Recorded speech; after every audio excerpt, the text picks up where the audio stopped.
and pretty shiny peoples. This is probably not going to be a long stream. I just got kind of bored, I guess. But speaking of misfires, as the title says, has anybody seen Bond's recent short? If you haven't, if you don't go to Bond's channel, you need to correct that. He's been doing these shorts that are cracking me the fuck up lately. You guys need to watch them. Here, I'll show you. I'll show you what channel to subscribe to. You should subscribe to this channel right here.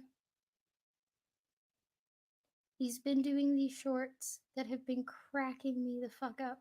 Like this one. This one's hilarious. Also, that one is hilarious.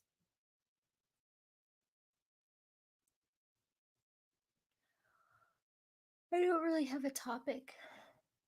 I'm just bored and I finished reading, so I'm gonna play some of Bond's funny videos.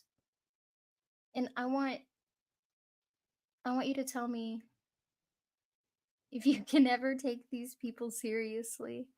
It, you know, it's so funny to me that the same people who want to be taken like seriously as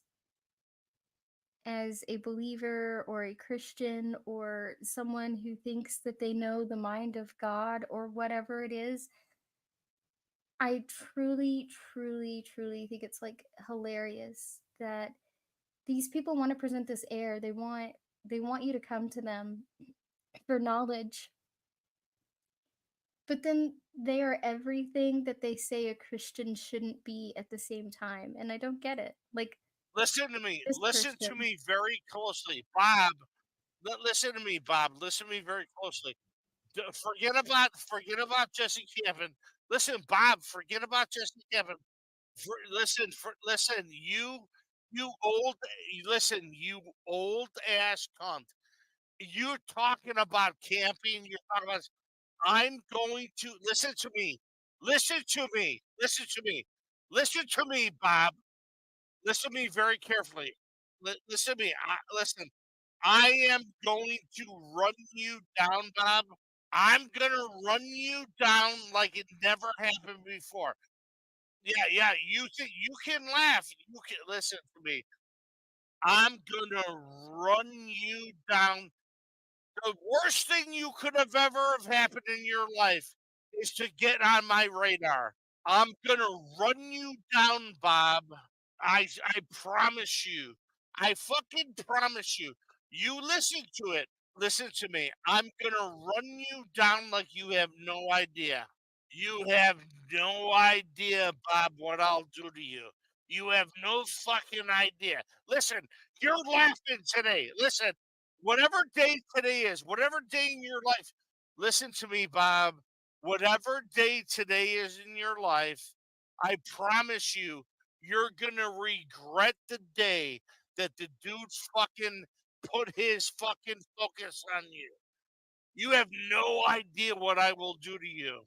Listen, go fuck This yourself. guy cracks me the Listen, fuck up. Does go fuck anybody take yourself, him Bob. seriously? Who all knows Now, this guy? Bob, you're on my radar. You're nothing. You're fucking nothing. You're fucking nothing. Bob, go fuck yourself. Listen, Bob, go fuck yourself. You're on my radar now. Like Bill, like you're fucking nothing, Bob. So Bill, in the history of this internet, when I actually put Bob, you're on my radar now. Now, no, I want you to know. Listen, Bill, Bob, shut your fucking mouth because I'm gonna listen, Bob, I'm gonna let you hear something. Listen, I'm gonna let you hear something, fucking Bob. I'm gonna let you hear something. I'm gonna let you hear.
Oh my god, I've been sitting here talking on mute. Listen to me. Okay, so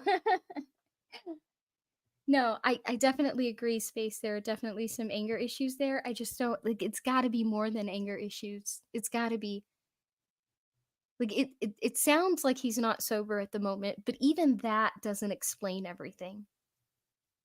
There's I mean, it's gotta be something deeper, especially after the video I'll play after this, right? Like it being on the internet for the short time that I've been on the internet has floored me. I think I knew not everyone was self-aware, but how little there seems to be has absolutely floored me. And I think it's weird that these people who want you to go to them for like spiritual advice or whatever,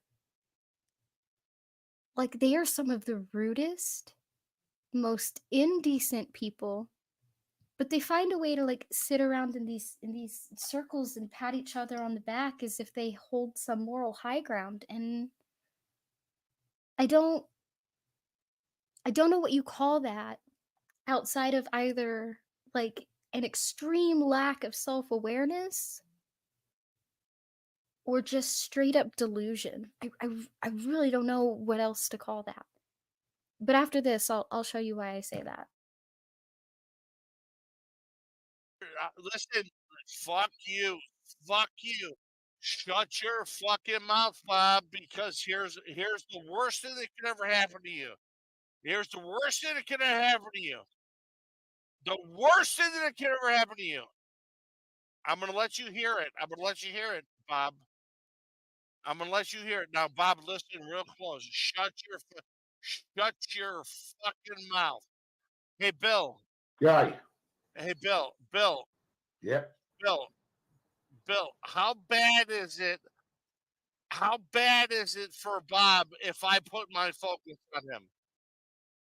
He ruled the day. He ruled the day. Yeah, Bill. How bad is it if I put my focus on him? It's bad. It's going to be bad. It's bad. It's fucking bad. It's gonna be bad. Okay. No, that's fine. No, listen, Bob. That's fine. That's fine. No problem. No problem. Uh, No problem, Bill or Bob.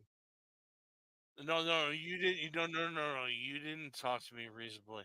And now, what's going to happen to you is the worst thing you could even possibly imagine. Do you know? You know what? You're gonna rue the day. You're gonna rue the fucking day that you ran your mouth. Yeah, oh, you're gonna notice. I promise you. Yeah, you are. Yes, you are. Oh, I promise you. You have no fucking idea. You have no fucking idea. So, listen, live your life, Bob. Run around, run your mouth.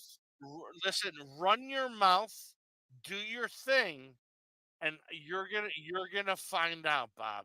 I fucking promise you. Right? You keep thinking that, Bob, Bob. You keep listen. You keep listen. Listen. You keep thinking that you can use your mouth to hurt people. Yeah, you should have learned better in the pen. Listen, you should have learned better in the pen. Listen, you should have learned a little better in the penitentiary. Nobody, actually, nobody gives a shit about your questions now. You forfeited any type of us giving this shit. Nobody gives a shit. Nope, I don't. I don't give a fuck. No, I don't give a fuck.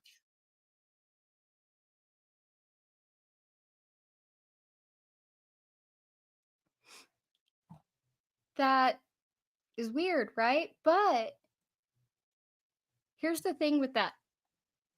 Here's what happens next. And it's when I when I say no self-awareness, I don't I don't just mean no accountability, right? Like there are people who don't want to take accountability for something, but also recognize, like internally, right, that they did something that is wrong or that they did something that went against something they said that they believed in, right? Like there's a way to recognize it while still trying to skirt accountability. And while that in itself is frustrating, I get it. There's something infinitely more frustrating about a person who doesn't even see it in themselves. They don't see it.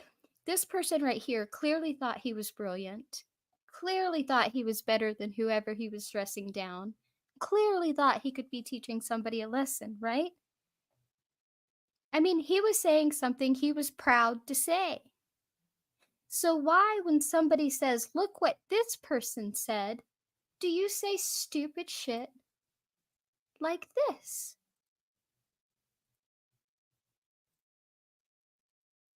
Currently, he's got Bond as his chief line monkey making videos against this channel. Bond is making videos against praise? Against this channel. Praise the IM team. Yeah? That's correct. Hi, my name is William Freeman. I get people to make videos against Tom and make Tom look like an idiot, and Jude and Olive look like an idiot. It's simple, really. I'm just better than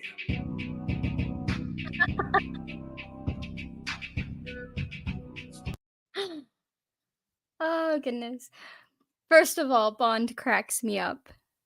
Like, so much. Second of all, I highly doubt Bond is doing anybody's bidding, much less the bidding of Will. Sure, Will's cool and all, don't get me wrong. Will is awesome. But I'm pretty sure Bond's just doing Bond, you know? You're getting a little paranoid, starting to spin conspiracies. But on top of that, the interesting thing right there was he's making us look like idiots. Is he? Is he, though? Because from what I've seen, he just showed what you said. So, in the grand scheme of things, are you not making you look like an idiot? And maybe if you don't want to look like the idiot you appear to be, you should shut the fuck up and stop blaming other people. Bond did not say what you said. Bond did not hand you a script and say, please read this script for me. No, this was your brilliance that you were throwing on display. And I don't understand why you're not as proud of it as you were the night before. Why simply quoting you is making you look like an idiot.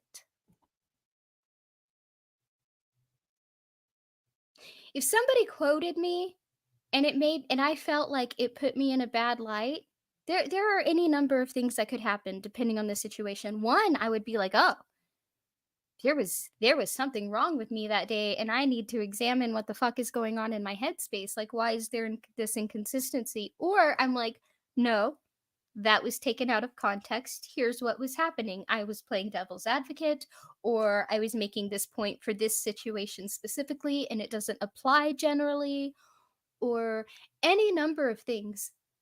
But I wouldn't be like, you're making me look like an idiot. How about you're making you look like an idiot, you know? And why didn't you clarify it? Why didn't you clarify it? Why didn't you offer up justification, any sort of justification?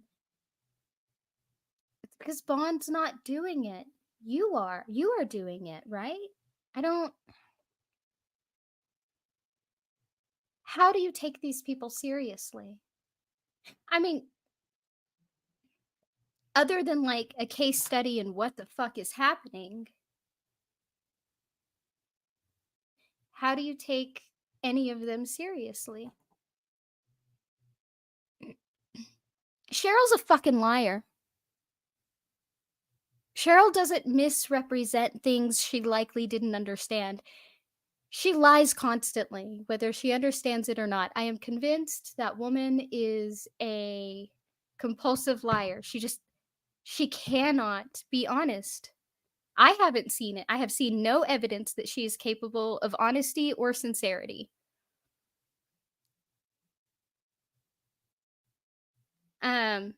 Linda is a drama whore. She wants to play the victim all the time and cry about who's hurting her feelings, but she runs around instigating people and blocking the people she runs around instigating. Like, you just want to run around and shit talk behind your block and on your videos and pretend that you're the victim. You've got these people blocked. You're running to their channels to talk shit. Ain't nobody going to your channel. Right? But just zero self-awareness. Cheryl spins the truth all the fucking time. I don't get it. These people are crazy. Hey, Tobin. Hello. How's it going? I have only one complaint today, and that is that Super Munchkin went back to college today and is not here anymore. I'm sad about it, but you know, she's all grown up and stuff, and it's not my favorite thing, but it's a thing that's always going to be now.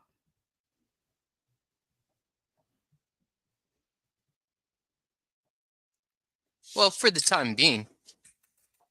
I did send her back with lots of food, though. Potato soup and Heck yeah. her favorite pasta and blueberry muffins and croissants and chocolate croissants and brownies and brownie pie. And I did a lot of cooking. Excellent. I actually started the book club like 45 minutes after you had started, and Oh, that had no. just ended for me. I started from the beginning whenever I first joined. Yeah. But that is a really good book. It is The whole got my series is attention good. captured. You know, my favorite part so far, honestly, and you can tell me what your favorite part has been since you're in the book club. My favorite part so far has been the end of the first book, where he has the conversation with the man in black. I really enjoy that conversation specifically. When they're in the mountain, When they get into like when he has that vision, he shows them that vision of the universe that's expanding and expanding and expanding. And then he sees that blade of grass, that purple grass, and he can't describe what he's seeing. And then they have that here. You know what? 1 second. I will read the very beginning of it just to it'll trigger your memory for the rest of it, and then I won't have to, you know. But you go ahead and talk while I find it. What's your favorite part been so far?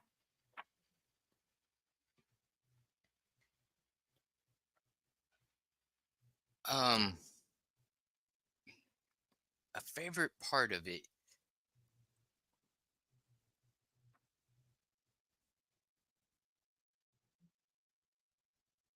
I think it's a pretty trippy idea, like the whole bathroom scene of like them being on the airplane and them wondering if they can go through the door and bring the cocaine or the heroin. The cocaine, yeah. Yeah, the He uses cocaine. heroin. He's smuggling cocaine. Yeah. Yeah, that was interesting. I like that. And the stewardess like being attracted to him and then being like, wait, something's up with this dude. Yeah. I like the language barriers between him and the other worlds. Right? Like Yeah, the Aspen and yeah. Aston instead of aspirin, popkin. There are like certain words he Tudor can't say fish. that. Tudor fish instead of tuna fish. Yeah. There's a lot of that, but there's also like phrases he completely misunderstands. And I like that too. Like the language barriers. But okay, here was my favorite conversation in the books so far. Where do I start it? Let's see.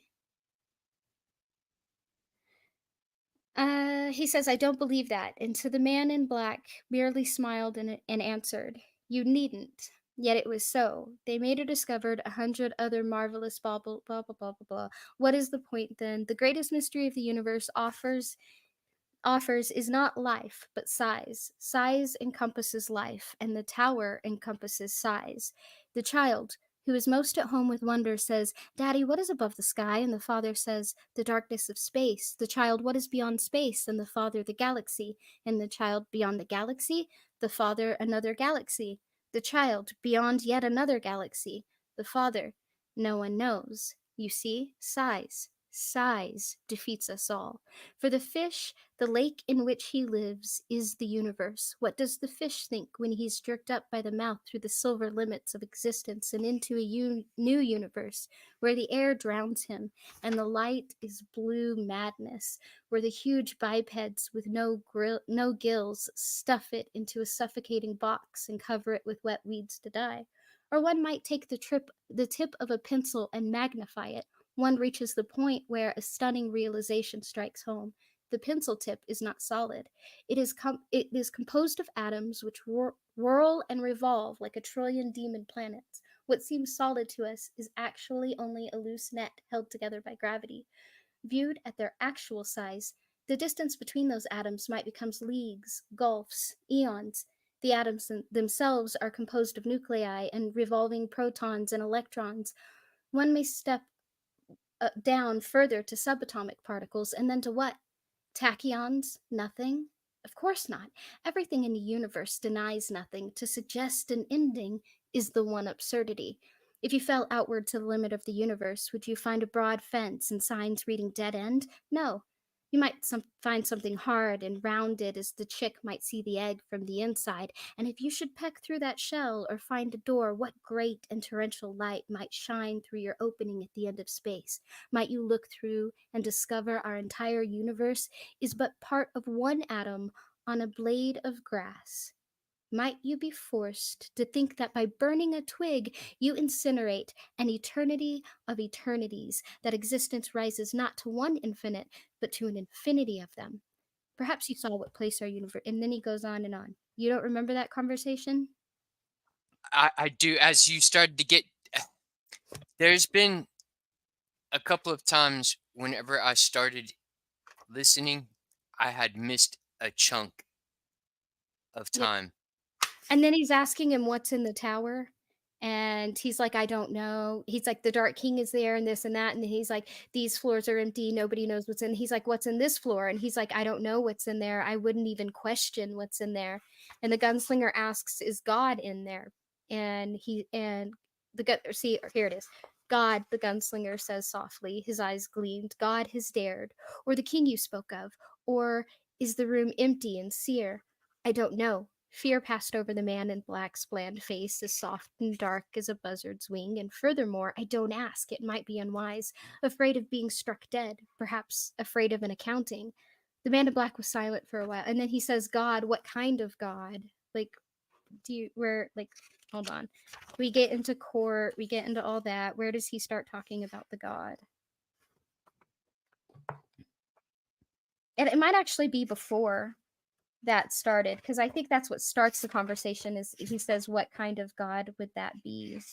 And then he starts talking about size. Anyway, my favorite part so far has been the conversation between the man in black and Roland.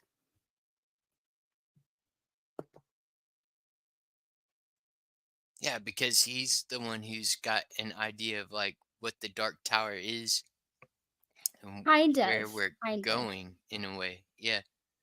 So he gave a little bit away. It was kind of hidden in the first book, but if you pay attention, he gave some things away. He has been chasing the man in black, who has many different names, right? Right. So he thinks that the man in black is like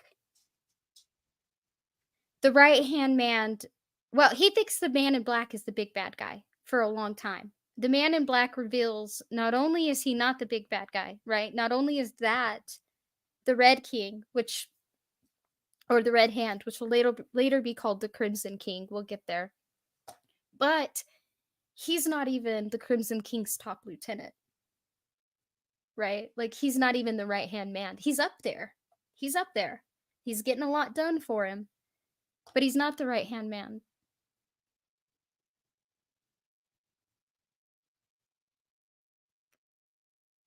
He's just another piece in the puzzle. Mm-hmm. It is an interesting story. It is very imaginative. Like there can It be is. another realm on top of the other, It's almost like there's two timelines on Earth or something More. like that. Well, it's not. Okay, I'm going to give a few things away here, just a little bit. When he says the Dark Tower is like a bolt, it's the thing that connects all these eternities. Right? He's right.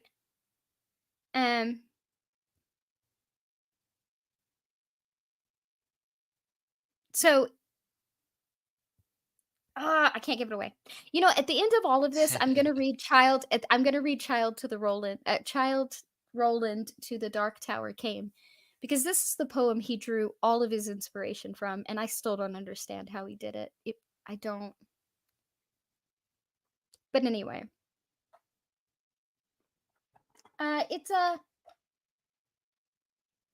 there okay, I'll give you one hint, and it won't give away too much. You'll still have a puzzle to put together.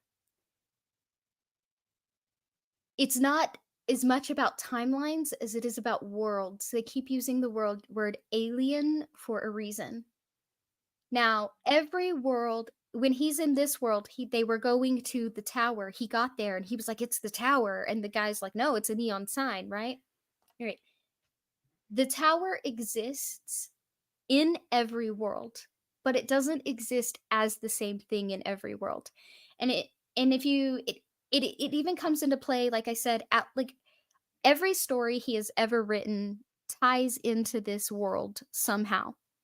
And if you pay attention when I read, especially in the books coming up, you'll see characters from Salem's Lot.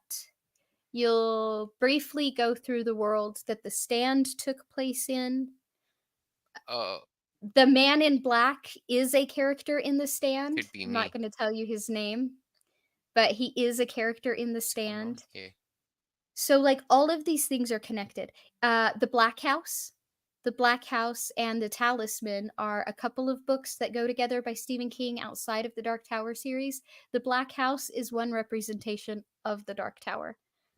In one world, it's a rose in a derelict parking lot. In Roland's world, it is literally a dark tower, a black tower, and in front of it is a field of roses, red roses, just wild, thorny red roses. So I will give you that. The tower exists in every world. Just not as the tower.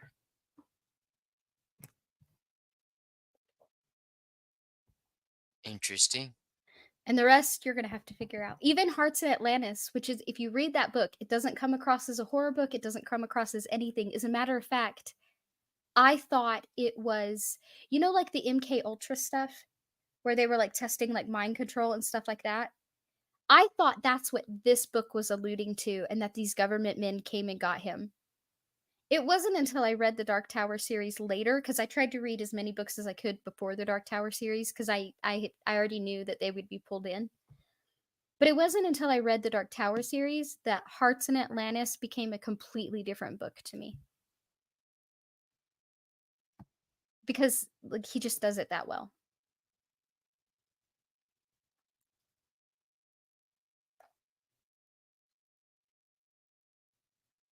Although, if you ever read Hearts in Atlantis, I will never blame. Okay. It's so funny to me because I give my brother-in-law a hard time because we both love Stephen King. We both love the Dark Tower series, but we can't talk about it because at the end of book 7, you come to a place where he's like, knowing this, this, this, and this, you can stop. You can stop knowing these things. Or you can keep reading. But if you keep reading, don't say I didn't warn you, right? I kept reading. My brother-in-law did not. So we have Why? It Yeah. is like that's nerve-wracking to me to be left on a cliffhanger. Like I have to know, even like Well, if it's a horrible well, story. here, I'll tell you this. Here's the warning. You can stop with a semi-happy, semi-sad ending, or you can push on and be like, God damn, what the fuck? So I pushed on, and he did not, and Yeah, I would need closure. I wouldn't care if it yeah, was a yeah, horrible ending. exactly. So we have two completely different perspectives on the story itself, right? So there's that. But at the same time, I will say to anybody who reads the book Hearts in Atlantis, if you read book 1 and stop, I'm not mad at you. Because even I think book 2 is a way. Okay, I love Stephen King. The Dark Tower series is one of my favorite series. Anybody who listens to me talk about Stephen King's writing skills and his ability to build these worlds that he can pull every single book into, like I said, even books that seemingly have nothing to do with it, right? Like once I figure it out, I'm like, oh my God, it changes the entire story for me. You can read it as one story, and then you can go back knowing more information and be like, oh my God, this is a completely different story, and I missed all this stuff. And I love that he can do that. I'm I still gonna didn't know say, that until I started hearing you talk about it. It's like made me more compelled to like read his material and like get an understanding of his works because that is very talented to pull all these bodies of work together and they're like almost all. I don't think I can find a place for Shawshank Redemption yet, but I might need to just go back and reread the story. Or The Green Mile definitely fits though. But like even stories you wouldn't think fit in definitely fit in. It's crazy.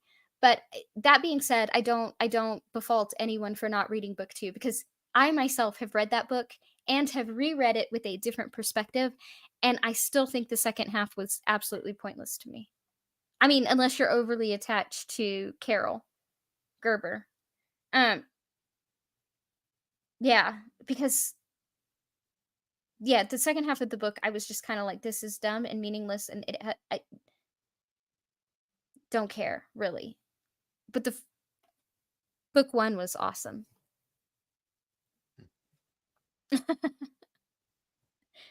Let's say book 1 was really good, and then book 2 was like a little bit of this happened after for the main character, a lot of this happened after for the subordinating character, and then a scene where they meet up at the end. And I'm like, but none of that was really about book 1. You know what I mean? Yeah.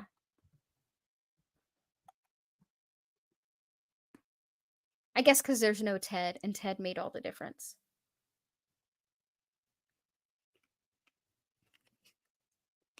right on. You'll understand if you ever read it. Well, since that one's not in the series, I'll break it down for you. I won't tell you why Ted is in the series. I'll let you piece that together when we get there. This is you're talking about the Green Mile or No, Green Mile is one of them, but I was talking about the book Hearts in Atlantis. oh So I'll yeah. Hearts in Atlantis I'm is not a part of the series. So I can tell you the story, and it's not going to I'll summarize the story, and it won't give anything away. However, when Ted pops up, you're going to be like, wait. So Ted brought it. There's a story about a single mother, and she's living in this town. She is trying to work to support her son as a single mother. She's living in this old duplex with, she's got the downstairs, and the upstairs, their neighbors had moved out. It was empty for a while. And then this old man moved in, this elderly gentleman. Well, the elderly gentleman takes a special interest in her son, not in a bad way at all. They're just he's kind of like the boy's kind of a loner. He's kind of, and I think Ted recognizes a little bit of himself in the boy. And so he kind of helps the boy build some skills that he thinks he sees in him, right? Like he thinks he's really smart and perceptive. So he'll do like magic tricks and things like that. And he'll teach the boy and teach him how to be more observant and just try to be like kind of like a fatherly figure. And he's a really good person. Ted is a really good person. Don't ever think he's shady. He's not. Um, so she gets an opportunity to go out of town on a business trip. And as a female back in this day and age, it doesn't really happen, right? Like it's back in the 50s and 60s and stuff. So she goes out of town on this business trip, and Ted agrees to watch her son. Now, his best friend, this girl named Carol, gets beat up by some boys. Ted scares them away. It's all this stuff happens. When the mom gets assaulted on her business trip by her boss, like sexually. So when she gets back, she's freaked out. She sees that his friend has a broken arm, all this stuff. Well, she's so freaked out and she doesn't know what to do and she doesn't know what to talk about it that she starts thinking Ted is messing with her son, which he's not. But anyway, the boy and Ted, they're sitting at this diner, and like he would tell the boy, if you see newspapers or if you see like lost pet posters around, let me know. If you see a hopscotch with like a kite drawn in chalk on the sidewalk, let me know, because these people are after me, right? And the boy's like Hello. weirded out, but hey. And so Hello. he starts seeing these things, right? He starts seeing these signs around town. And so he tells Ted, I'm seeing these things. And Ted's like getting ready to leave. He's getting ready to take off. Well, they're sitting at this diner. He's doing one last thing for the boy. And he's sitting at this diner with the boy. And these black like undescriptive cars pull up. Like you would think government cars, right? That's what you would think. And these men get out and they force Ted to get into, when he's leaving the cafe, they force him to get into one of these black cars. And he's driving off and he's looking out the back window at the boy, and the boy is like really upset. These men just took off with him, right? And that's how book 1 ends. And book 2 doesn't have Ted in it. So for me reading that, like obviously the government was after him. And if you read some of his like abilities that are like borderline psychic, but not really, kind of, like borderline, you would think it was like government and MK Ultra stuff, especially because of the time period it's in. So it wasn't until I read the Dark Tower series that I looked back and I understood A, who the men in the black cars were, B, why they were black and nondescript and the people were so hard to remember. Like it made the story very different. Interesting. Yeah. Like I remember one Christmas my sister got me like the first book in the series. I'm forgetting the title right now. The Gunslinger. Right, yeah, no, easy fucking thing. And I read it and I loved it. A friend of mine actually had the rest of the books, like two. I think he had 2 through 7 or 6. Anyway, I have no Okay. idea. The original series is 7. However, No. it's not done, and I know it's not done. Here's why I know it's not done. A, Stephen King said he wouldn't be done with the series until he was done writing. And B, there is technically 8 books in the series now. However, book number 8, I don't know if I will read or not. I might read it, but here's the thing. If I read it, it's going to be after book 7, even though chronologically it would go between book 3 and 4 or 4 and 5. It either go chronologically, it's either book 4 or book 5. But I think, there's a reason he didn't give it to us until later. And so it's a much shorter book. It's like a novel. But I would read it later. I would not read it in the original 7. That one's called Wind Through the Keyhole. It is much shorter, so it's even shorter than the Gunslinger, actually. So if you guys would like me to add that to the end of the Dark Tower, I can. It breaks down a particular time period specifically for 2 of the characters, in some ways that are both good and not so good. I don't mean entertain. It's all entertaining. I just mean it's favorable and not favorable to the characters. And but I think to insert it where it went chronologically would detract from the story itself. So if you would like, it's called Wind Through the Keyhole. If you would like me to add that one, I will. But I'm gonna I've been read you. enjoying listening to you read the stories. You've picked a really good story to read, and um, I'm finding I really enjoy either just reading and hearing it instead of like watching a movie, because it's like I can be doing other things like cleaning up and doing dishes and stuff and still like be,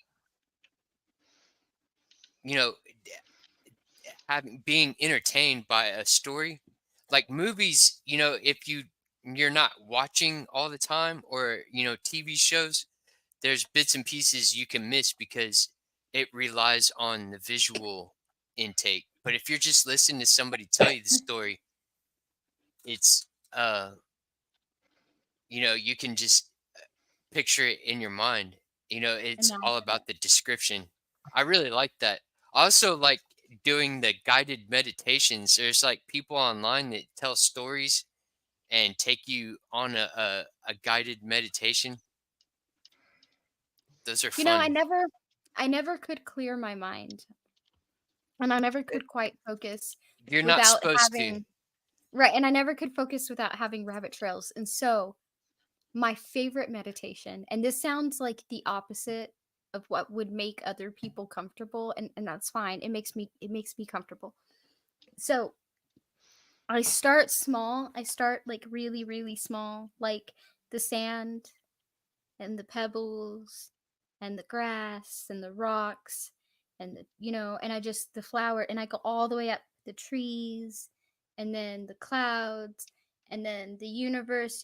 I just go all the way out and all the way out, and I make myself smaller and smaller and smaller. And then when I am tiny, I'm like, okay, everything's good. That's wild. I haven't done that one yet. I like that concept though. Because I do that. I'll go sit outside and then I'll just like categorize what I'm hearing and like how, just feeling the outdoors, using your senses to take in the outdoors. But it's Now wild when because recently here, it was just days ago, I came across a psychologist who's like warning people about the harmful effects of meditation. She's not saying that you shouldn't do it at all, but like there is people who have like been harmed by meditation. There's yes, side yes. effects to it. Well, unfortunately, okay, meditation is a lot more than people give it credit for. And I don't like everybody has an idea of what meditation is, but the truth is there are actually many, many, many, many, many forms of Right. meditation, right? Yes. Now I like to make myself tiny. I don't know what it is. Like if I am nothing but a grain of sand, then none of my problems mean anything, right? Then Mm. everything's okay no matter what. And that but I've watched people almost self hypnotize, like almost self brainwash into delusion. It's the weirdest, and it's through these weird meditations that they were doing. Well, Like what were here's what they? there but it doesn't work that way for everybody. Like, okay, here's one. There is a meditation. Okay, I'm not gonna name names. I hope this person never comes across this. Oh God. Okay. Anyway, so there was this. They got really cultish for a long time. Like they're still kind of there. They're just now starting to come out of it, but they're still there. They got really cultish for a long time, and it all started. I kid you not.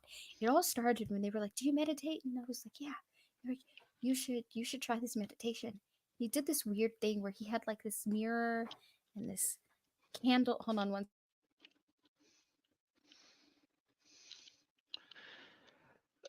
Look, I don't know. Like I've read something about the people. There are some people who meditated. They felt worse because I don't know. I guess they felt like they weren't doing it right, or it just cause, or it's just cause the respect. I may have to read it again, Okay, but sorry, I'm back.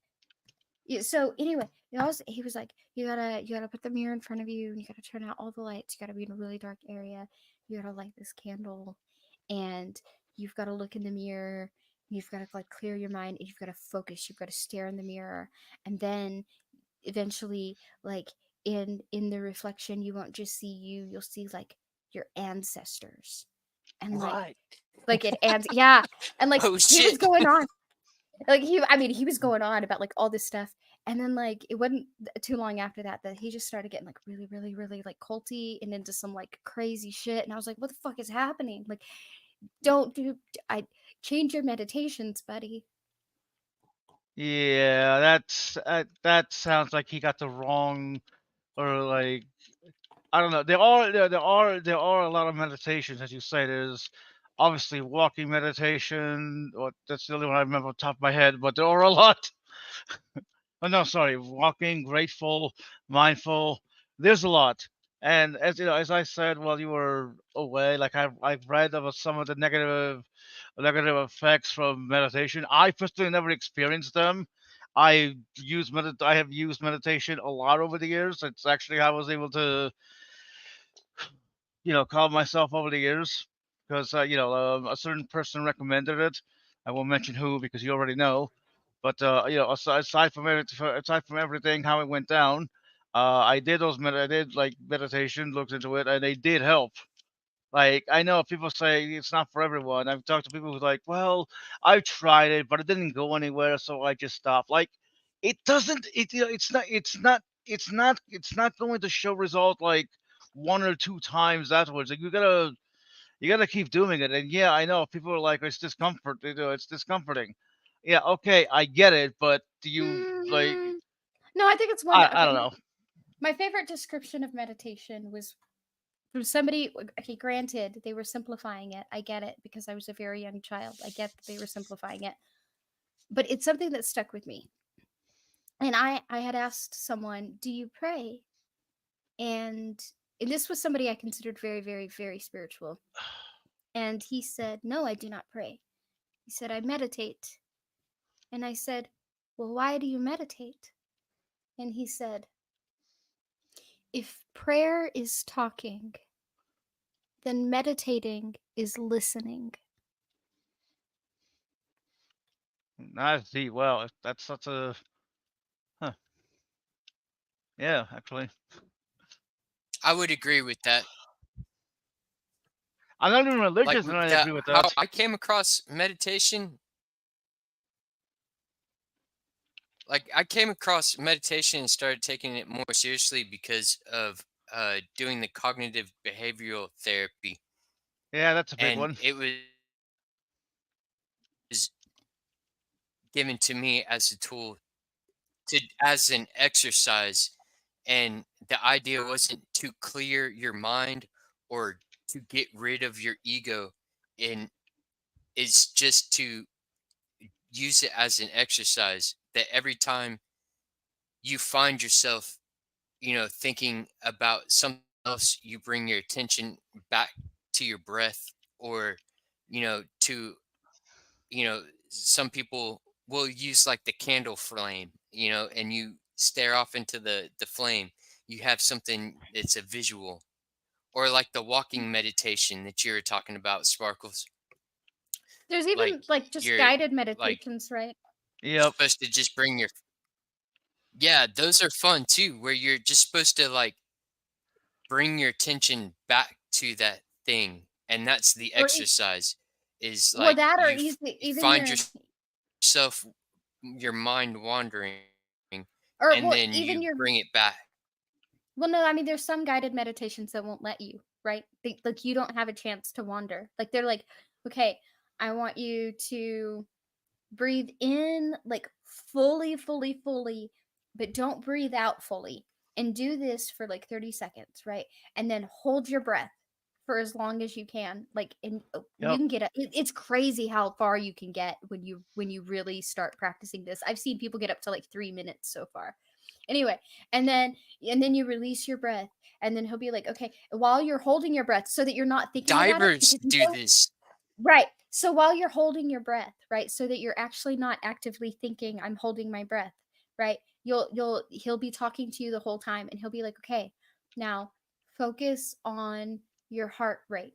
Focus on your heart rate. Focus on slowing your heart rate down. I'm really Feel gonna the start doing this blood, once again. like feel the blood pumping through your veins, and focus on slowing your heart rate down. Focus on slowing your heart rate down. And just like he talking to you, focus on this, focus on that, feel this inside your own body. And so you're listening to him, and you're focusing on these things, and you're not really thinking about it.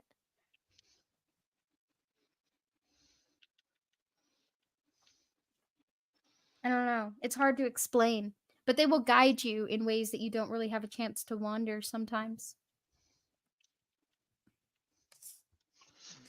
Yeah, that's one reason why I like the guided meditation, because it's like a little storyline.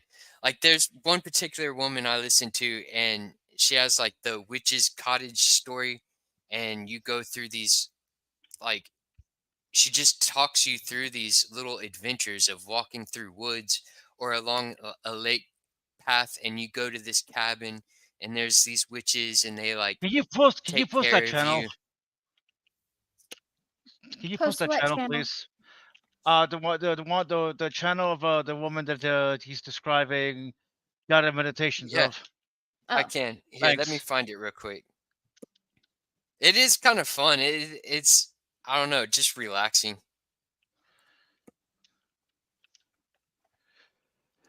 But what I've always liked about meditation is that it tells you to just close your eyes and imagine yourself standing in a field or anywhere, and just seeing it, just seeing your thoughts as clouds or something just passing you by.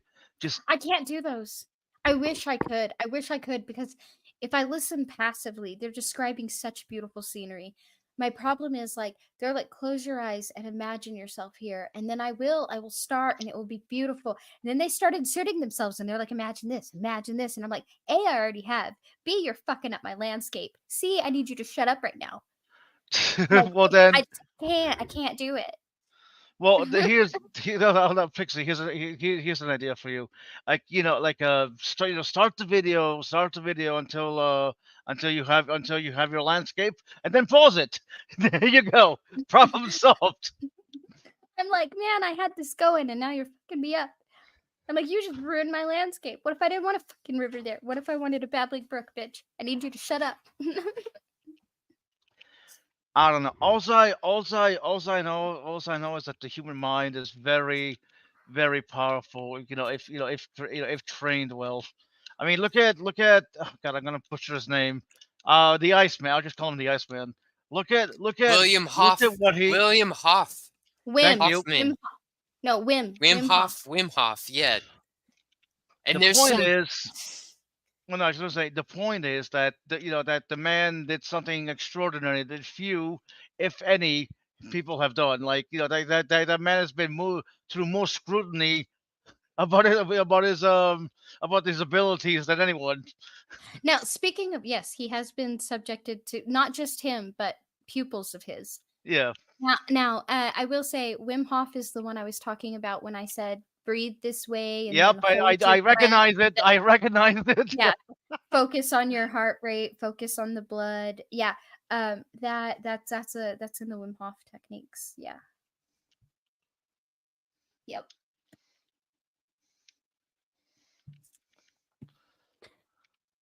That's one of the guided meditations I willed.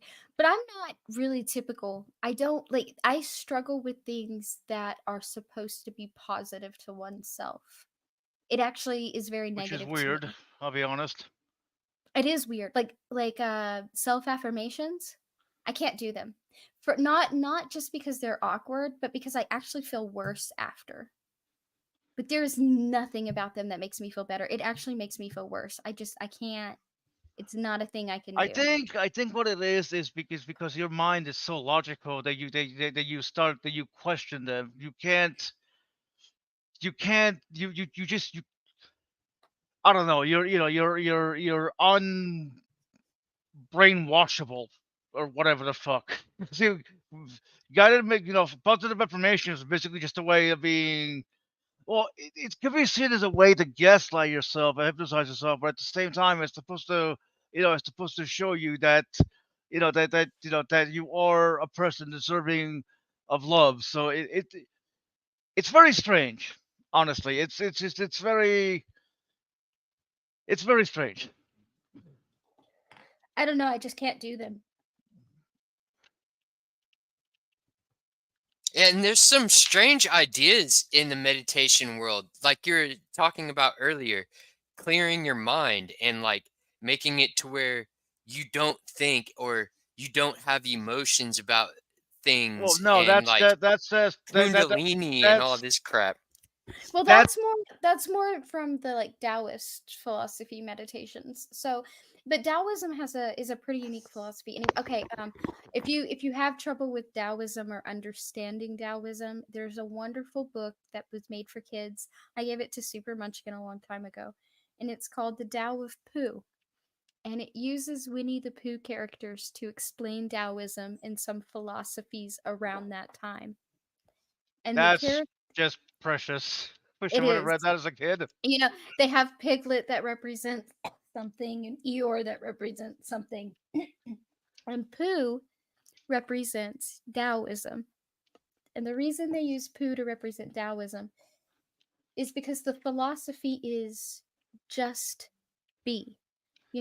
And so when they say clear your mind, they use the example of Winnie the Pooh and the characters. You have Piglet, who's frantic and running around. You have Eeyore, who's going to find all the bad. You have the owl, who's going to overthink everything. You have the overly optimistic Tigger, who's going to find the good in everything. And then you have Pooh, who's like, huh, this is happening. I guess I'll just go with the flow, and then at the end of this, something else will be happening because I'm just kind of here. And Hmm. and it's Pooh who can just be when everybody else is like And I so honestly wonder when, if that was the original intent behind the characters in the first place. But go ahead. but so in this philosophy, um it's when they say clear your mind, like Pooh isn't completely empty-headed. Sure, he's a bit silly and he comes across as kind of aloof, if not somewhat dumb sometimes. But he never gets frantic. He never has like a really bad attitude for no reason. He's not overly happy and optimistic and enthusiastic. He's just kind of like, hey, I love you and we're here and everything's cool and everything's gonna be cool. And it's that idea of just being that is Taoism, that is clearing your mind, that is that sort of thing. Basically, living in the present. I just put that link in the private chat. I tried to put it in the other section, but Thank you very much. I was actually gonna ask you about it, but you read my mind. Well, I mean, I did ask you about it before, but you get to point. Okay. Michelle I Sanctuary. could see how Winnie the subscribed. Pooh could be a really good example or used as a good storyline to help understand some of those concepts. Yeah, which is what which is why I wondered whether those characters were intentionally made that way or somebody just used those characters. Like, you know what I mean? It's like, hey, I don't know, but it is interesting.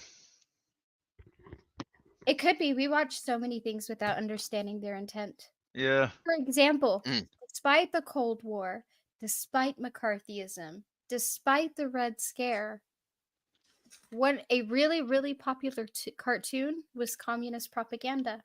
Do you know what that was? Uh, Pink Panther? The Smurfs. Wow, The I did Smurfs? what? You First of all, there's no female Smurf. Not even Smurfette is a real Smurf. I'll explain in a minute. What? So first of all, You're all the blowing Smurfs my are mind now, Pixie. What? Yeah, right. so all the Smurfs are men. There's a reason for that. Like I'll explain Smurfette in a minute. All the Smurfs are men. They're a community that shares everything. Everybody has their place, everybody has their job, everybody has equal standing and equal outcome and equal say. Then you have the outside world that doesn't function the way they do. Smurfette was actually a creation sent in to be a spy. It was the goodness of the Smurfs that changed her, that won her over.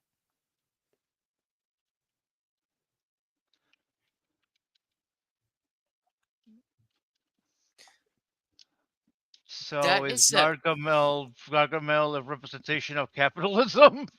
Yeah, the outside of communism. You don't want to Jesus. be equal. You don't want to be equal. You don't want your people to be equal. You want to be, yeah. I thought he looked a little. Never mind, with a big nose. I don't think I can say that on your channel without it getting. Well, I know you're not monetized, but you gotta. It's like, Well, I mean, the damn. thing Now is, that I think about it, it never uh, says those things. It never makes it a topic. It's just, and the oh person no. who, yeah, like it. I don't know. It's just, But I remember watching that show, and I was just like, it was such a fun show. Like, Brainiac always got the short end of the stick. I don't think, I don't think, I you honestly know, don't think he was at I the same level as everyone else. I I don't watched know. a. It just, Okay, I was a weird kid. I've always been weird. I watched a lot of cartoons that everybody else watched because my sisters watched them, right? Like Rocco's Modern Life, which I didn't really love. Ren and Stimpy was okay. Um, but like I saw like Rugrats was okay. Like I saw all these cartoons that everybody saw again because my sisters watched them. But I remember watching a lot of cartoons that nobody else watched. hmm. For example, The Little Bits, David the Gnome, Denver the Last Dinosaur. Um, People don't really remember these. And the people who do no. I remember them, don't remember like those shows. if I can get somebody to remember David the Gnome, if I can get somebody to remember David the Gnome, they're always like, "Oh, that show was boring."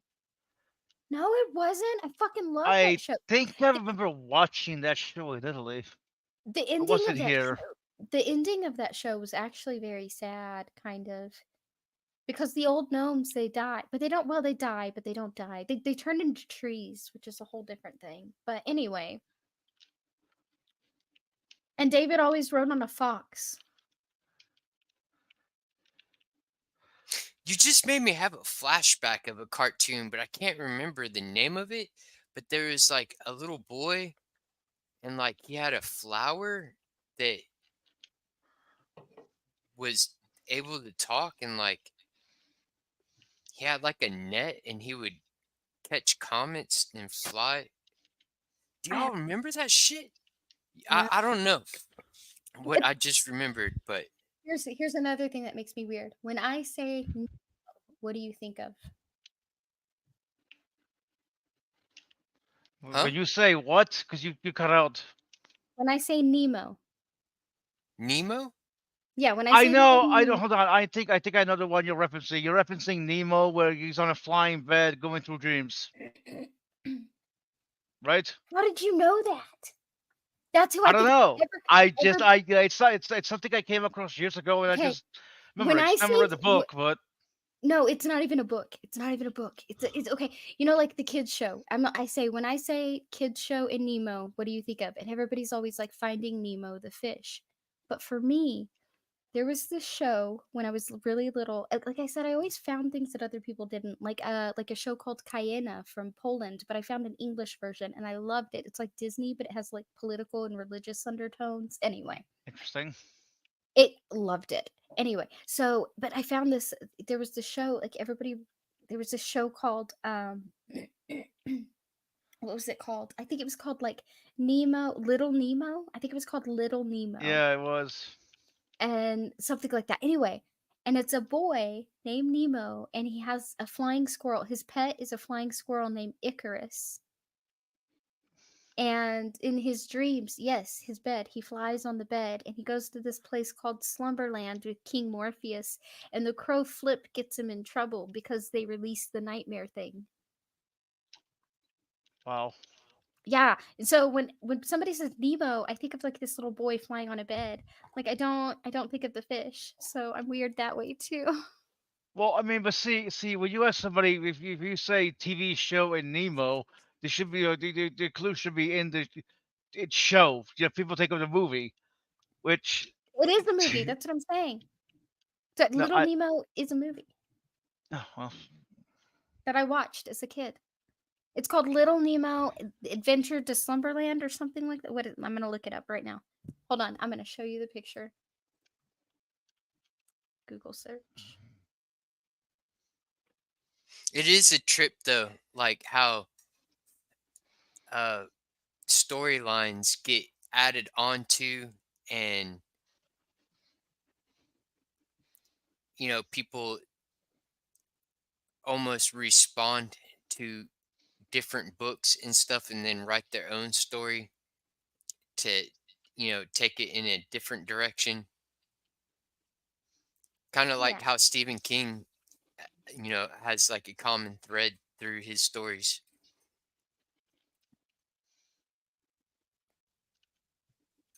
it's Adventures in Slumberland. I knew it. Okay, hold on. Share.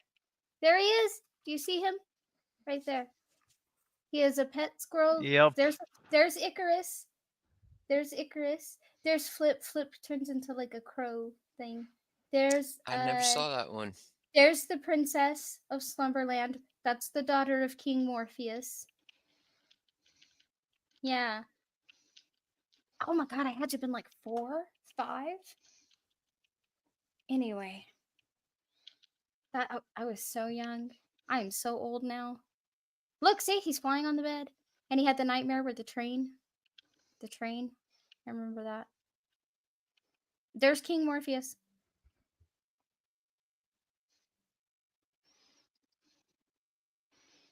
There's Flip and his crow. Wow. Oh, he doesn't turn into a crow. He has a crow. That makes sense. See, it's been so long. I was so little. Anyway, yeah, when I hear Nemo, this picture right here is what pops in my head.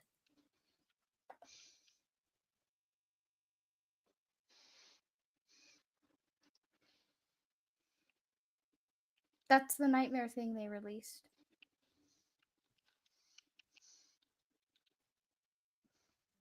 Yeah.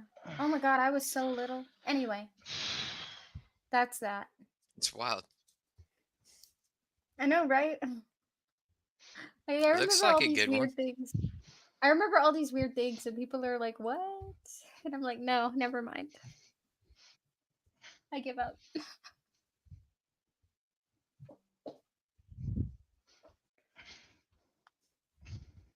I also have like a really good memory though. So, like I said, I was probably like 4 or 5 about the time we were watching that.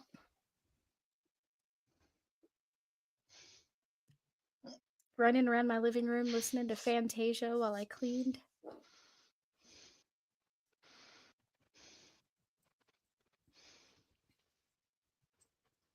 Looking back, that might have been slightly racist at times, like with the little mushrooms. Never mind. Say It was what? great entertainment. Dude, okay. So, did you for the longest time, my family had like every Disney movie ever made growing up. I kid you not. And some not Disney, like the Cayena and stuff like that. But like every single one. Like for real, for real. And one of them was called Fantasia. And it's one of the really, I really remember early ones. Fantasia. It's a musical, and like there's a Yeah, part where Mickey Mouse is dancing with the. He's like a magician, and he has a dancing mop and bucket and all yeah, that stuff. Yeah. yeah. Okay, but then you have like the little mushrooms that look Asian doing their little thing. And then you have like, I don't know, you just have like all these different Yes. scenes. And some of it Yes. would not fly today, but it was great fun back in the day.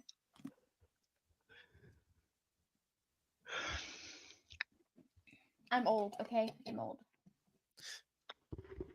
I'm almost 40. I mean, Just a I'm right couple there more with months. you. I know, just a couple of months and we will be 40. Yep.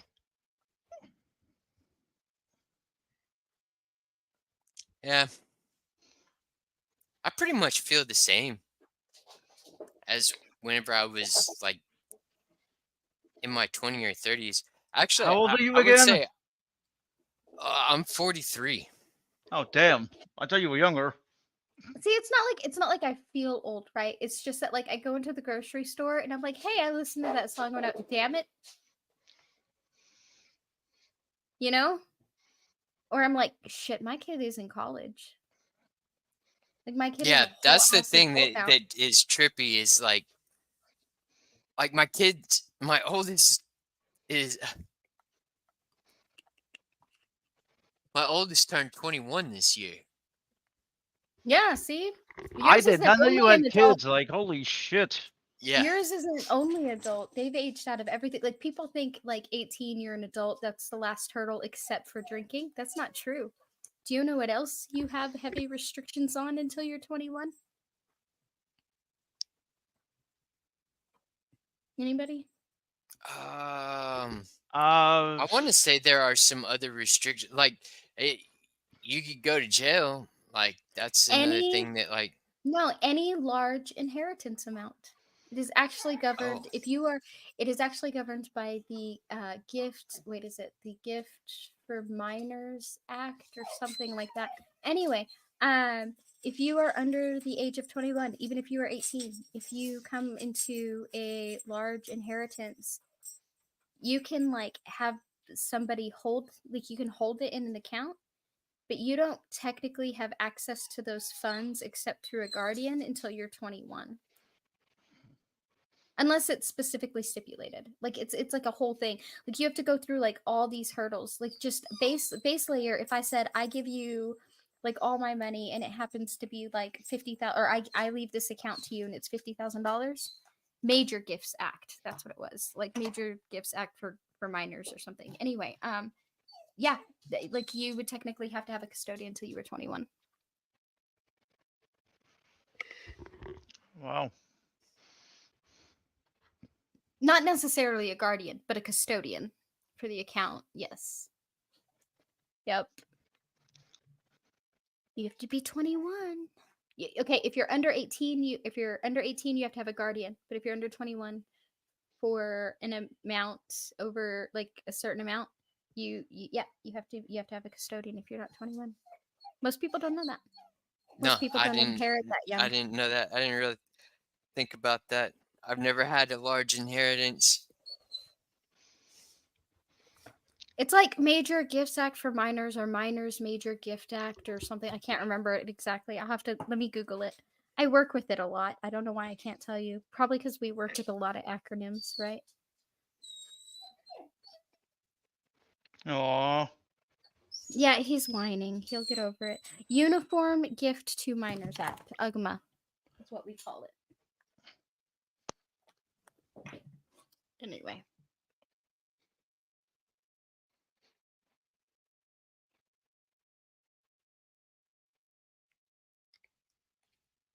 Hastiani Kaju said something about a show called Herman's Head. I've never heard of that one either.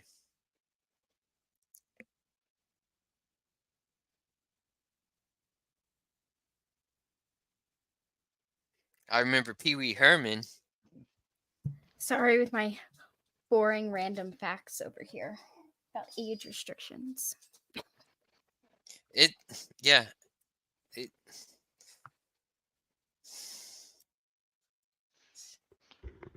I mean, it's not boring. I found it interesting. But then again, I'm That's weird. something I wouldn't have. Yeah. Well, and it's not called and I don't know why they use the word minor because it's like okay, so like when you're 18, you're technically still a minor. I don't they those words got confused somehow. That's why UGMA has the word minor in it. Technically, 18 is you've reached the legal age of majority, which is a different thing. But we've like confused the terminology. I mean, I've always wondered why 18 is like the legal standard for adulthood. Age of majority. Or I, actually, I might have it backwards. I might have it backwards. We might have legally made standing a minor, and then age of majority is different from state to state, and so UGMA takes 21. I might have it backwards, but it's one of what those two. is age of Either way, the reason we had to separate them is because people confused the terminology. what is age of majority? Unless you just got done explaining that and I lost it. So, age of majority is like the legal age at which a person is considered an adult or no longer a minor. So, for the US, that's 18, right? Now, people, but technically speaking, we say the word minor, right? Like you're no longer considered a minor, but that only goes so far. Like you could be charged as an adult, your parents aren't responsible for you, you can live on your own, things like that. But technically, it shouldn't describe the word minor because, like I said, legally speaking, minor is something different, which is why you have things like UGMA, which is the Uniform Gifts to Minors Act, which covers people up to the age of 21. Um, so I don't know. You really have to get into the legalese. So the age of majority is 18. They say it's when you're no longer a minor, but in certain legal aspects, you are still a minor. The in inheritance purposes and drinking purposes and things like that. So yeah, so I guess like the age of majority is when you first become an adult, and then when you're no longer a minor is when you have like full legal authority. You can drink, you can inherit, you can all of that. I mean, I wanted to know why it was called the age of majority in the first place, because it just seems like it's saying Do you the know how age long where do you know how long the lifespan used to be? uh 30s. Right.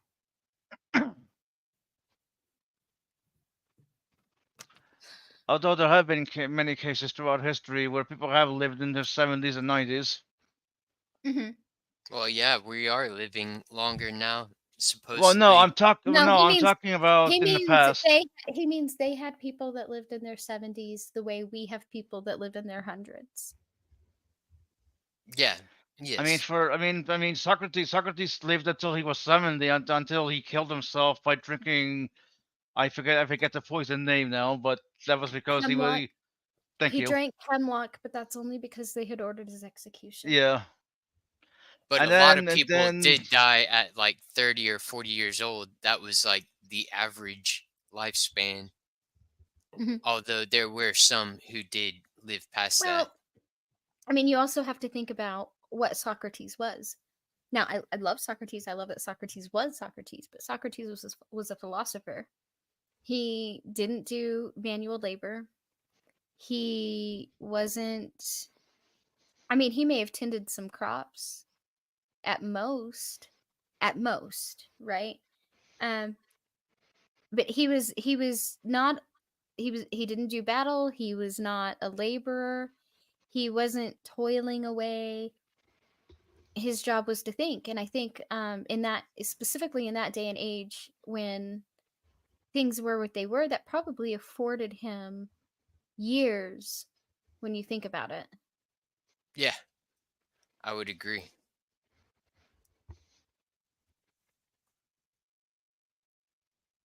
Because, like, doing battle and stuff, that'll shorten your life real quick.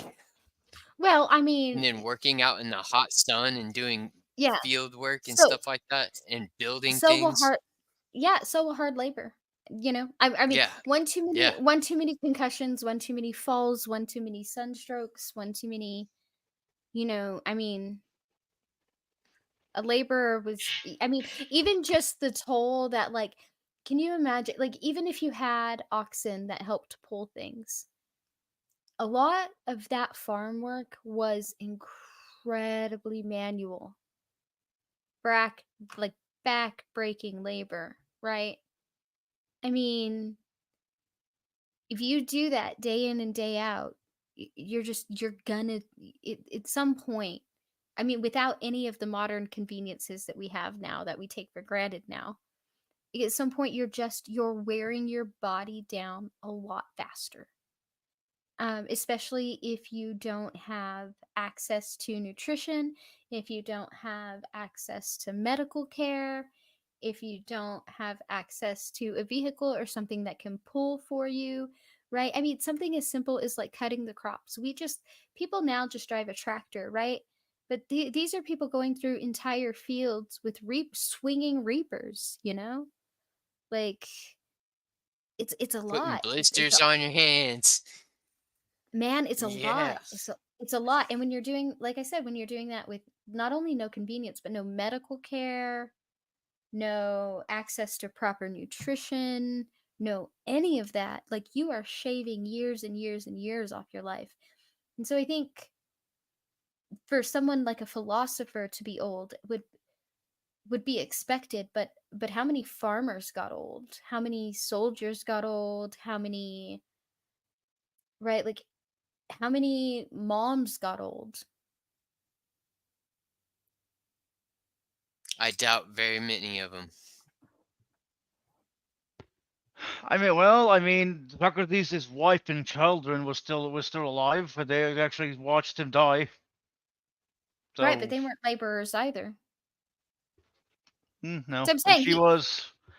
It is actually no. His mother was a midwife. Never mind. I forget what his wife did.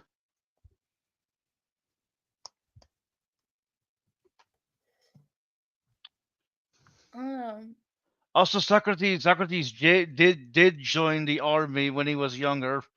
Uh, yeah, I believe there was also some war that he participated in and actually saved somebody.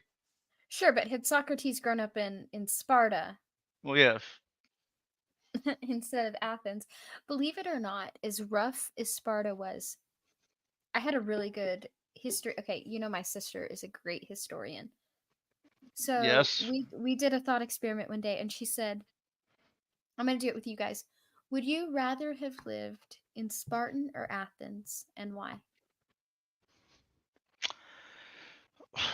Well, I don't know too much about Sparta off the top of my head. Athens, I know a little bit more, considering that it did seem to be a place of philosophical discussion, of art, of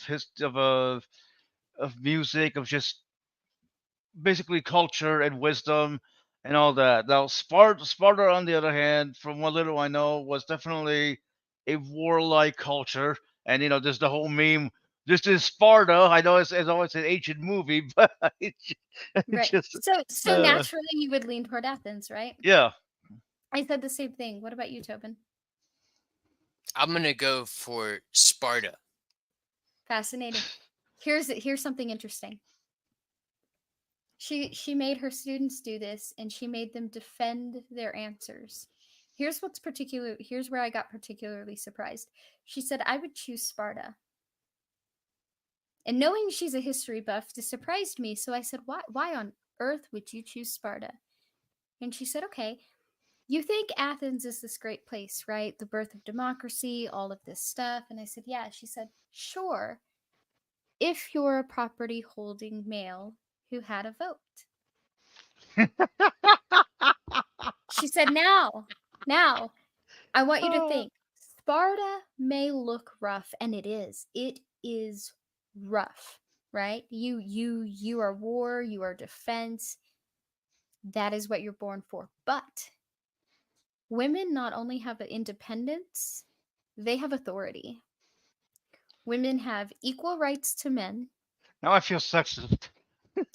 Women, yeah, like and she started going off on like all of these benefits that never even crossed my mind. And I was like, that is really interesting. Like I didn't even think about that. I mean, she went into it. She went into how women got held power and authority, and how, I mean, just like all of these like despite being rough and despite being like bred for war and people being like really self-sufficient, they didn't actually like completely shun people the way I mean, some got shunned, some got kicked out of the society, right? But it wasn't to the like a lot of it wasn't to the extreme that people kind of make it sound. And on top of that, she said, like your how do I explain that?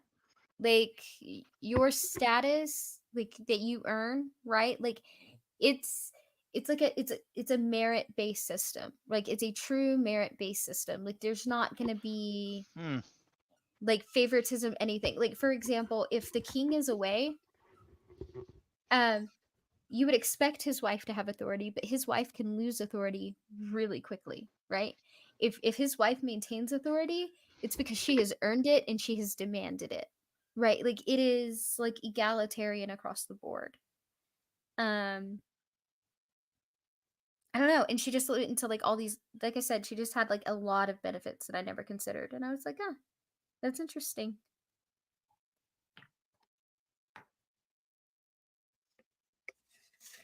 Yeah, it is wild how much all the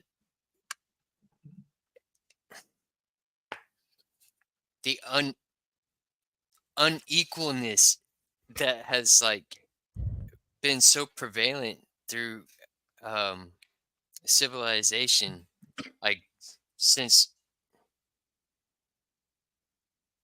like Christianity basically started evolving and like really taking over.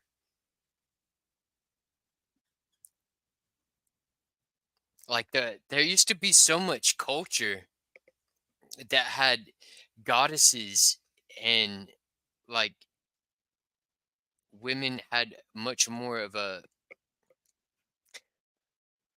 That's a, actually more a recent than you role think. Do in you know society that's actually more recent than you think. It like that wasn't there's degraded. no. Well, not only were there a lot of matrilineal societies, but there's like even in patrilineal societies, for example, in Christianity itself, you'll see in early writings and in early drawings that women actually held authority. They would have a like a painting or a statue with people like this, and these two fingers up was a sign of authority, right? But you'll notice in like a little bit later, like somebody comes along and they take these away from the women, right? Like in the early church, there were a lot of female leaders. In the beginning, actually, it's Sister Phoebe who was entrusted to deliver the documents to Rome when Rome took a I think that census was of the the Christian Rosicrucians churches, that had those right? paintings. Hmm. Right, right. But they and so and then this is around the time that okay, so there are 27 Marys in the Bible. Only two Marys are ever referred to as Up anything on other me. than Mary. Is There, that there are me only or oh, I don't know. There are only two Marys that are ever referred to as anything other than Mary, and that is Mary Magdalene and Mary, Mother of Jesus. And so when they said around the time that these signs of authority are being erased from women, is also around the time that Mary Magdalene starts getting linked biblically, like in writings to and in story, to Mary the whore that Jesus saved. Before that, Oh, Mary is mentioned, right? Mary Magdalene is mentioned as like a follower, but so was a lot of like other followers like Salome and things like that. Interestingly enough, there are people who say that what distinguishes the story of Jesus as a philosopher from the story of other philosophers of the day is that while it was common for philosophers to travel in a group of men, it was purported that Jesus would travel in a group of men, women, and children, meaning he found women capable of learning and worthy of being taught, which is something quite controversial for his time. Interesting so that that they would later explains take why a that. friend of mine, because I'm a feminist. I mean, yeah, he could have been. I mean, interesting that would be something that would be taken away later. I mean, you look at nobody talks about Salome.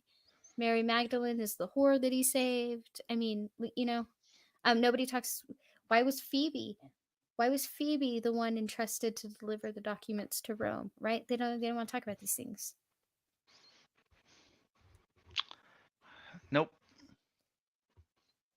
It was Catholicism and the Protestants who were like taking all the women out of their positions of power and like putting it into this like male dominated patriarchy or whatever. At least that's what I've been You had learning. to use the P word. My predominant native culture, I have multiple I have small amounts of different native tribes, but the one I have the largest amount of, one I would consider like my native heritage, like that side of my family, is actually matrilineal.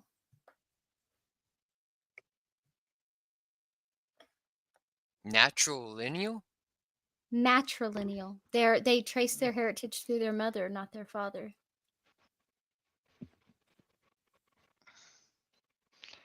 Can't we all just get along? That's No. interesting. I was just watching something about this. And then like if you try to trace Jesus's bloodline back, they oh man, what was that shit? Here's the problem with that's it. interesting. Here's That's interesting. No, okay. So the Cherokees are a matrilineal society. They traced their heritage through their mothers. So do the Jewish people. Here's a problem biblically. Biblically, the prophecy was that it was supposed to come through the line, the Messiah or whatever is supposed to come through the line of David, right? And so the historians link Joseph to David because like it's a patrilineal society. The problem is Joseph isn't Jesus's father. In order for Jesus to truly come from the line of David, Mary has to be the descendant of David.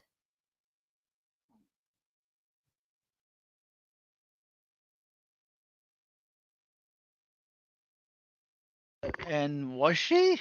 Question mark. I don't know. She could be, but all the Christians, from a patrilineal culture, are saying that Joseph is from the line of David. Well, okay, Joseph fathered what? Jesus had what? 11 brothers, but apparently Jesus didn't have an earthly father. It's Mary and God. So if Mary's not from the line of David, is Jesus?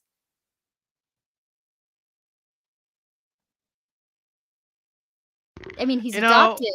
Sure, but it's shit from the line. It's shit like this that makes me think the entire thing is just made up nonsense, and this God doesn't really exist because if they can't get their story straight, how the fuck? I don't know. It's just I hate religion at times. I'm on the same. I hold the same stance, Midnight. Like, come on, guys. It's a bunch of hooey. What the fuck? On that note, get your act together. On that note, though, I appreciate both of you. Thank you so much for the conversation. But I did say tonight's stream wasn't going to be long, and I've got some stuff to do before I go to bed because I've got to work early. So. Oh, that's fine. Thanks for having this stream. Going into the weekend. Hopefully, y'all come by when I stream again. This was fun. Yep. I'm glad I got to catch it. Right. Good night, pretty shiny peoples.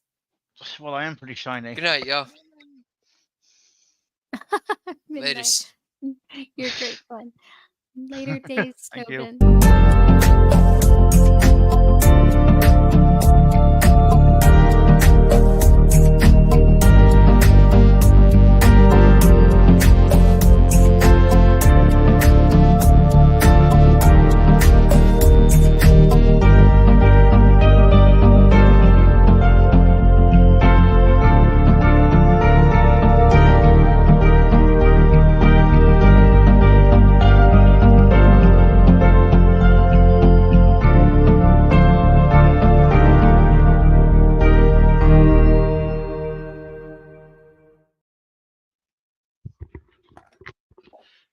So hello, Tobin. I think. Are you the only one left? Hello. I guess they're all gone. Yeah,